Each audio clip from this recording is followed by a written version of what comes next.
प्रिय विद्यार्थियों, पिछले व्याख्यानों में मैंने आपसे भक्ति काल की निर्गुण ज्ञानाश्रयी शाखा या संत काव्य परंपरा के कवियों के बारे में चर्चा की, उनकी काव्य की प्रमुख विशेषताओं के बारे में चर्चा की और अन्य पहलुओं पर भी हमने दृष्टिपात किया। आज मैं आपसे चर्चा करूंगी कि जो हमारा ये भक्तिकाल का निर्गुण काव्य है या जिसे हम संत काव्य परंपरा कहकर बुला रहे हैं, अभिहित कर रहे हैं, कबीर जिसके प्रमुख कवि हैं, इस संत काव्य परंपरा पर किस किस संप्रदाय का प्रभाव पड़ा। कुछ परवर्ती और कुछ समकालीन विभिन्न धार्मिक संप्रदायों का प्रभाव निर्गुण कवियों ने ग्रहण किया। इसीलिए आचार्य हजारी प्रसाद द्विवेदी ने कबीर को भक्तों की वनखंडी का मधुकर कहा। यानी जिस तरह मधुकर की संग्राहक वृत्ति होती है, वह मधु का संग्रह करता है, उसी तरह हजारी प्रसाद द्विवेदी जी मानते हैं कि कबीर ने अपने समय में प्रचलित विभिन्न संप्रदायों से श्रेष्ठ बातों का चयन किया और फिर उन्हें अपने काव्य में निरूपित किया। उन्हें जहाँ जो अच्छा लगा उसको उन्होंने समाहित किया अपने काव्य में। तो इसको हम संत काव्य पर विभिन्न संप्रदायों के प्रभाव के रूप में देखते हैं। संत काव्य का अध्ययन करने से पूर्व यह जान लेना हमारे लिए जरूरी है कि ये कवि किन किन संप्रदायों से प्रभावित थे। हमारे देश में, भारत में चिंतन की स्वतंत्रता रही, इसीलिए नाना संप्रदायों और विचारों का प्रवर्तन हुआ। जो भी संप्रदाय बने वे किसी न किसी रूप में अन्य संप्रदायों से प्रभावित रहे या उन प्रभाव ग्रहण करते रहे और उन्हें प्रभावित भी करते रहे। भारतीय संस्कृति समन्वयात्मक रही है। संत संप्रदाय की विकास परंपरा में अनेक संप्रदायों का योगदान रहा, जिसमें प्रमुख हैं सिद्ध और जैन, नाथ संप्रदाय, फिर वैष्णव भक्ति संप्रदाय, महाराष्ट्रीय संत संप्रदाय का भी इन पर प्रभाव पड़ा। इस्लाम की कुछ विशेषताओं को भी इन संत कवियों ने ग्रहण किया। इसे हम आइए बिंदुवार, सिलसिलेवार देखते हुए चलते हैं। सिद्ध और जैनों का साहित्य। सिद्ध साहित्य की अनेक प्रवृत्तियां संत साहित्य में विकसित हुई, जैसे जाति भेद, रूढ़ियाँ, अंधविश्वास, बाह्य आडंबरों का खंडन, निजी अनुभूतियों की अभिव्यंजना, मुक्तक काव्य रचना, पद शैली में रचना, रूपक इत्यादि अलंकारों का प्रयोग, उलटबासियों की रचना तथा प्रतीकों का प्रयोग। सिद्धों के समान संतों ने भी लोक भाषा को ही अपनाया। सिद्धों के और जैनों का साहित्य जो हमें अपभ्रंश में मिलता है, वहाँ से प्रेरणा ग्रहण की हमारे संत कवियों ने। और इसी तरह नाथ पंथ के संत का प्रभाव भी संत काव्य पर या संत कवियों पर पड़ा। नाथ संप्रदाय का संत काव्य पर स्पष्ट रूप से प्रभाव पड़ा। संत मत का सीधा विकास नाथ संप्रदाय से हुआ। नाथ पंथ के अनुयायी शिव की उपासना करते हैं। सूफियों के प्रेमाख्यानक काव्यों पर इन योगियों का प्रभाव स्पष्ट है। महाकवि तुलसीदास जी ने भी कहा कि गोरख जगायो जोग, भक्ति भगायो भोग। और कबीर इत्यादि संत कवियों ने इड़ा, पिंगला, षटचक्र, सहस्त्र दल कमल, कुंडलिनी शक्ति, गगन, शून्य इत्यादि योग की पारिभाषिक शब्दावली का प्रयोग अपने काव्य में किया है। और कबीर ने हठयोग की साधना का बहुतेरा वर्णन अपने काव्य में किया है। अतः संत साधना पद्धति के दो पक्ष हैं। भक्ति के अंतर्गत वे रहस्यवाद का चित्रण करते हैं तथा योग के अंतर्गत वे सहज समाधि तक पहुँचने की कामना करते हैं। हठ योग के माध्यम से कुंडलिनी शक्ति को जागृत करके इड़ा और पिंगला नाड़ी को छोड़कर जो मध्यमा नाड़ी है, सुषुम्ना नाड़ी, उसके माध्यम से कुंडलिनी शक्ति को ऊर्ध्वमुखी करते हुए विभिन्न चक्रों का वेधन करते हुए मस्तक में उल्टा धरे हुए सहस्त्रार चक्र या सहस्त्रदल कमल तक उस कुंडलिनी शक्ति के पहुँचने और निर्विकल्प समाधि लगने की कामना या लगने की अनुभूति को कबीर इत्यादि कवियों ने व्यक्त किया है। यानी हठ योग का विशद वर्णन हमें मिलता है। तो इसी तरह हम ये पाते हैं कि नाथपंथी साधकों का प्रभाव भी संत काव्य पर पड़ा है, संत कवियों पर पड़ा है। एक और बिंदु हम देखते हैं कि इन कवियों को वैष्णव भक्ति अधिक पसंद आती है। वे वैष्णवों के अवतारों के नाम का भी प्रयोग करते हैं। हालांकि जैसे राम का नाम कबीर लेते हैं, लेकिन कबीर वहाँ निर्गुण है, लेकिन नाम तो वे लेते ही हैं।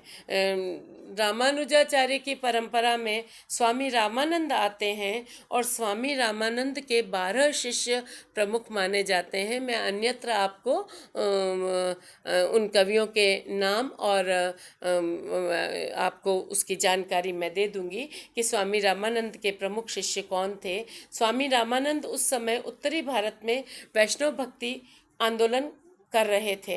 कबीर रामानंद की शिष्य परंपरा में थे, अतः संत काव्य पर वैष्णव भक्ति का प्रभाव पड़ा है। सगुण भक्ति के नामों को, राम, गोविंद, हरि आदि शब्दों को निर्गुण कवियों ने भी ग्रहण किया और संत काव्य का में जो प्रेमा भक्ति की बात रही है या जो प्रतीकों के माध्यम से जीवात्मा को विरहिणी मानकर परमात्मा को प्रिय मानकर जो विरह कथन इत्यादि उक्तियाँ रही है और उसमें जो यह प्रेम का भाव आया है, वह बहुत कुछ वैष्णवों की यहाँ हमें मिलता है, भक्त कवियों में भी हमें मिलता है। अहिंसा की प्रवृत्ति, जब कबीर कहते हैं कि बकरी पाती खाती है ताकि काड़ी खाल, जे जन बकरी खात है तिनको कौन हवाल, या वो कहते हैं कि दिन में रोजा रखत है, रात हनत है गाय, यह खूनी वह बंदगी कैसे खुशी खुद आए। तो वे जो अहिंसा का, जो कि जीव मात्र के प्रति प्रेम और दया की भावना का जो भक्त कवियों के यहाँ वर्णन मिलता है, वैसा ही संत कवियों के यहाँ भी मिलता है। और उसके अलावा प्रपत्ति भाव यानी शरणागत भाव, दीनता का भाव, सर्वात्म रूपेण आराध्य को समर्पित होने का भाव, वह भी हमें सगुण भक्तों के यहाँ भी मिलता है और निर्गुण कवियों के यहाँ भी मिलता है। जब कबीर कहते हैं मैं कबीर कूता राम का, मुतिया मेरा नाम, गले राम की जेवड़ी, जित खेचे तित जाऊं। और इसी तरह अनेक साखियों में कबीर अपने प्रपत्ति के भाव को यानी शरणागति के भाव को व्यक्त करते हैं। संतों ने अन्य धर्म संप्रदायों की आलोचना की है, किंतु वैष्णवों के प्रति वे श्रद्धा से नतमस्तक हैं। अन्यत्र कबीर लिखते हैं कि वैष्णव की छपरी भली, ना साकत का बड़गांव। शाक्तों की कबीर निंदा करते हैं और किसी की निंदा नहीं करते, लेकिन शाक्तों में जो तंत्र मंत्र इत्यादि था उसकी कबीर निंदा करते हैं। इसी तरह महाराष्ट्र में मराठी भाषा में संत काव्य परंपरा, हिंदी में संत काव्य परंपरा प्रारंभ होने से पहले ही विद्यमान थी, इसलिए उन संत कवियों के काव्य का प्रभाव या उन संत कवियों का प्रभाव भी हमारे कबीर इत्यादि कवियों पर पड़ा। क्योंकि महाराष्ट्र में 12वीं 13वीं शताब्दी में महानुभाव संप्रदाय तथा वारकरी संप्रदाय की स्थापना हो चुकी थी, जिसकी विचारधारा, साधना पद्धति और अभिव्यंजना शैली में संत काव्य से गहरी समानता है, गहरा साम्य है। महानुभाव संप्रदाय की स्थापना श्री चक्रधर स्वामी ने की थी। इसी संप्रदाय के साथ संत ज्ञानेश्वर ने वारकरी संप्रदाय की स्थापना की। ज्ञानेश्वर ने अद्वैत मत, सगुण मत और भक्ति भावना का समन्वय किया। इसी परंपरा में आगे जाकर नामदेव हुए। नामदेव का नाम कबीर और रैदास ने भी बड़े आदर के साथ लिया है। नामदेव भी पहले विठोबा के भक्त थे। पंढरपुर में विष्णु का मंदिर है तो विठोबा के भक्त थे, लेकिन शनै शनै ये फिर अद्वैत के प्रभाव में आ गए और निर्गुण का गायन करने लगे। नामदेव को कबीर ने, रैदास ने बड़े आदर के साथ, उनका सम्मान के साथ नाम लिया है। और ये संत तुकाराम और नामदेव, इन्होंने मराठी में भी लिखा और हिंदी में भी लिखा, तत्कालीन जो हिंदी थी उसमें भी लिखा। तो इस तरह से इनका इस मराठी संत संप्रदाय का प्रभाव भी हिंदी संत काव्य परंपरा पर और संत कवियों पर और उनके काव्य पर हमें देखने को मिलता है। इसके अतिरिक्त उस समय में इस्लाम का भी प्रभाव था। तो इस्लाम का प्रभाव, जो इस्लाम में एकेश्वरवाद है, उसे भी संत कवियों ने ग्रहण किया। संत कवियों को बहुदेववाद की उपासना भली नहीं लगती थी और वे अवतारवाद का भी विरोध करते थे, क्योंकि वे किसी प्रकार के पाखंड को नहीं अपनाना चाहते थे। और पाखंड से रहित होकर वे अपनी आत्मा को शुद्धता के माध्यम से, आचरण की शुद्धता के माध्यम से इतना श्रेष्ठ बना लेना चाहते थे कि उनमें यह आत्मविश्वास था कि वे कहते थे कि भाई वे ब्रह्म में विलीन हो सकते हैं, ब्रह्म में विलीन हो जाएंगे।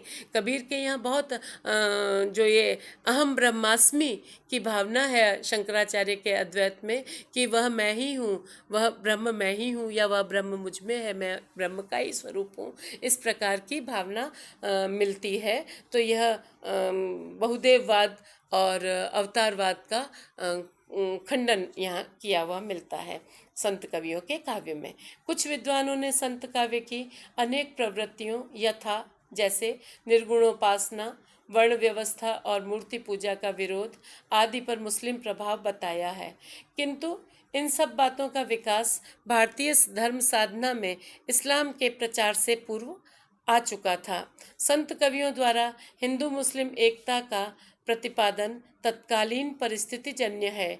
डॉक्टर गणपति चंद्र गुप्त लिखते हैं, या उनके शब्दों में हम कह सकते हैं कि संत मत के खंडनात्मक पक्ष में इस्लाम का अस्तित्व है, किंतु उसका मंडनात्मक पक्ष हिंदू धर्म और हिंदू दर्शन के ही तत्वों से परिपूर्ण है। ईश्वर का गुणगान करते समय वे संत कवि कबीर इत्यादि राम गोविंद हरि का नाम लेते हैं, अल्लाह या खुदा का नहीं। संसार की असारता घोषित करते हुए वे अद्वैतवाद और माया, यानी जो भारतीय वेदांत है शंकराचार्य का, उसकी बात करते हैं। मृत्यु के पश्चात मिलने वाली बहिश्त यानी स्वर्ग और आखिरी कलाम की वे चर्चा नहीं करते। विधि निषेधों की चर्चा करते हुए वे हिंदू शास्त्र का आधार ग्रहण करते हैं, कुरान का नहीं। इसलिए यह कहा जा सकता है कि एकेश्वरवाद की भावना कबीर इत्यादि के यहाँ इस्लाम का प्रभाव हो सकती है, किंतु शेष उन्होंने भारतीय दर्शन को ही ग्रहण किया है। इसके अलावा हम देखते हैं कि जो शाक्त मत था, तत्कालीन जो शक्ति के उपासक थे, शाक्त मत जो पूर्व से लेकर पश्चिम तक फैला हुआ था, प्रमुख रूप से संत कवि कबीर ने केवल शाक्त मत का ही घोर विरोध किया है। ये पीर यहाँ गलत टाइप हो गया है, आप इसे घोर पढ़ें। घोर विरोध किया है, जो मैंने उक्ति कबीर की पहले बताई कि वैष्णो की छपरी भली ना साकत का बड़गांव। और वे ये भी लिखते हैं कि कबीर धनी ते सुंदरी जे जाया वैष्णो पूत, यानी वह माता धन्य है जिसने वैष्णव या भक्त संतान को जन्म दिया है। इसी प्रकार हम देखते हैं कि कबीर के काव्य में हमें विरह का आधिक्य मिलता है, और वह विरह का आधिक्य कहीं न कहीं सूफी कवियों से भी प्राप्त हुआ किया है उन्होंने। सूफी फकीर संतों से पहले भारत में आकर बस गए थे, यानी सूफी मत या सूफी संप्रदाय संत काव्य परंपरा से पहले ही भारत में विद्यमान था। अतः डॉक्टर सूर्य नारायण रणसुभे जी का मत है कि इन फकीरों का हिंदू जनता पर प्रभाव पड़ना स्वाभाविक ही था। संतों ने भी सूफियों से प्रेमवाद को ग्रहण किया। वास्तव में इस प्रेमवाद का संत मत में विशेष महत्व है। इसका कारण यही है कि बिना प्रेम के संत मत नाथ पंथ की भांति शुष्क रह जाता। सूफियों से प्रेम तत्व ग्रहण करने से ही संत मत में रमणीयता आ गई और जनता का ध्यान उनकी ओर आकर्षित हुआ। जैसा कि आप देखते हैं कि कबीर ने तो खंडन मंडन की प्रवृत्ति अपनाई है, लेकिन सूफियों के यहाँ मंडन है। वे सांस्कृतिक एकता की बात करते हैं। उनकी मसनवियाँ आप देखेंगे और अन्यत्र हम सूफी काव्य की भी चर्चा करेंगे तो आप पाएंगे कि वे भारतीय संस्कृति को अपने काव्यों में निरूपित करते हैं। तो वे मंडन की बात करते हैं। वे प्रेम कहानियों के माध्यम से, लौकिक प्रेम के माध्यम से अलौकिक प्रेम की ओर उन्मुख होते हैं, यानी इश्क मजाजी से इश्क हकीकी की ओर उन्मुख होते हैं। तो इस तरह सूफी कवियों में जो प्रेम की भावना और विरह का आधिक्य पाया जाता है। मैंने अन्यत्र एक व्याख्यान में कबीर और जायसी के काव्य का तुलनात्मक साम्य करते हुए भी बताया है कि संत कवियों में सूफियों के प्रेम को संत कवियों ने ग्रहण किया है, निरूपित किया है। उपर्युक्त विवेचन से यह स्पष्ट है कि निर्गुण संत कवियों ने जिस संप्रदाय अथवा धर्म में जो बात उनको अच्छी लगी उसको ग्रहण किया, और जहाँ आडंबर और विषमता दिखाई दी उसकी उन्होंने कटु आलोचना की। उपर्युक्त 7 संप्रदाय में से शाक्त मत को हम अगर हटा दें तो शेष 6 को हम 3 भागों में, 3 बिंदुओं में विभाजित कर सकते हैं। प्रथम तो यह कि शंकराचार्य का अद्वैतवाद, यानी जीव और ब्रह्म तात्विक रूप से एक ही है। रामानुज का विशिष्टाद्वैत यानी जैसे कनक कुंडल न्याय, जैसे मूल तत्व सोना और सोने से बना हुआ कंगन अलग है, कुंडल अलग है, मूल तत्व उसमें स्वर्ण है, लेकिन उसकी बनावट और कुछ कारणों से वह उस मूल स्वर्ण से भिन्न भी है। तो शंकराचार्य का अद्वैतवाद, रामानुज का विशिष्टाद्वैत और भारतीय ब्रह्मवाद, क्योंकि भारतीय दर्शन में निर्गुण ब्रह्म की कल्पना की गई है और सगुण उपासकों ने भी निर्गुण का गायन किया है। चाहे आप तुलसी को देख लें, सूरमे से भी आपको उदाहरण मिल जाएंगे, क्योंकि सगुण की उपासना मुश्किल है। वह समाज में बहुत अधिक देर तक प्रचार प्रसार नहीं पा सकता, उसमें दार्शनिक ऊहापोह है। इसलिए सूर ने, तुलसी ने सगुण भक्ति की है और सगुण आराध्य देव की उपासना की है। तो शंकर का अद्वैत, रामानुज का विशिष्टाद्वैत, ये भारतीय ब्रह्मवाद के 2 रूप हैं। इस्लामी एकेश्वरवाद और सूफियों की प्रेम साधना भावात्मक रहस्यवाद के अंतर्गत आती है, और नाथपंथ और योग मार्ग को हठयोग की प्रधानता के कारण साधनात्मक रहस्यवाद की संज्ञा दी जा सकती है। यानी कबीर और संत कवियों का जो रहस्यवाद था वो साधनात्मक रहस्यवाद था और वह शंकराचार्य के अद्वैत से प्रभावित था। अतः संत काव्य किसी विदेशी साहित्य या अभारतीय धर्म साधनाओं के प्रभाव से विकसित साहित्य नहीं है। संत मत वस्तुतः भक्ति आंदोलन की एक विशेष शाखा है, जिसका नेतृत्व उच्च वर्ग के शिक्षित लोगों के द्वारा न होकर दलित वर्ग के, अशिक्षित वर्ग के द्वारा हुआ था। इन प्रभावों के होते हुए भी संत कवियों की विचार दृढ़ता और मौलिकता में कोई अंतर नहीं आया। इन्होंने जो कुछ लिखा है उसके लिए हम ये कह सकते हैं कि इन्होंने सार को ग्रहण किया है। इन्होंने निम्नलिखित प्रवृत्ति का सर्वत्र निदर्शन किया है कि सार को गही रहे थोथा दे उड़ाए। जो उन्हें अपनी विचारधारा के अनुकूल लगा, अपने समाज के लिए अनुकूल लगा।